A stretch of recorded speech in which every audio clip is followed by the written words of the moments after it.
السلام عليكم ورحمة الله وبركاته.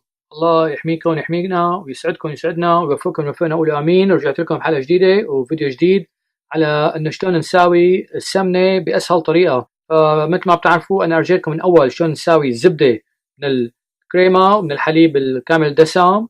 هلا بدنا نساوي سمنة من إيش؟ من الزبدة. فإذا عندكم أنتم زبدة طيبة مو مالحة وإذا عضوية كمان بكون أحسن.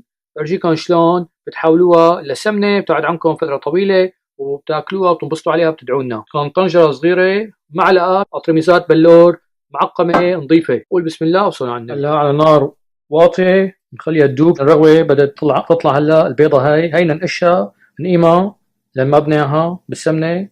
شايفين شلون؟ فشوف شلون تحتها شلون عم بيصير على ذهبي. فهي من قيمة هي من اشياء بنحطها بالصحن على جنب لحتى تصير صافية كلها ذهبية. بعدين نطفي تحتها. هلا بنصفيها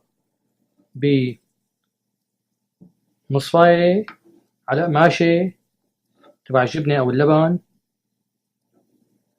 وبنحطها بطرميز. شايفين ما عصفي فيها إلا القليل النادر. هلا هذا بيعلق بالمصفاية ما بكون لأنه تحرقوها للزبدة. هلا عندي هالمصفاية هاي تبع اللبن أو تبع الجبنة. شايفين شلون ما أحلاها. هاي هلا بنحطها جوات القطرميز نضيف نكت فيها الزبدات. بسم الله الرحمن الرحيم. هلا بيعلق الشغلات هيك الثقيلة تبع الحليب بيعلقوا بالكيس.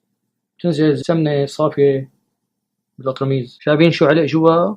إذا مبين معكم بالكاميرا هالبياض هاد. وإذا شفتوا كمان الطنجرة فيها شوي بقيان من الحليب اللي كان علقان بالزبدة. لا هي سمنة بلدية ولا أحلى منها عضوية.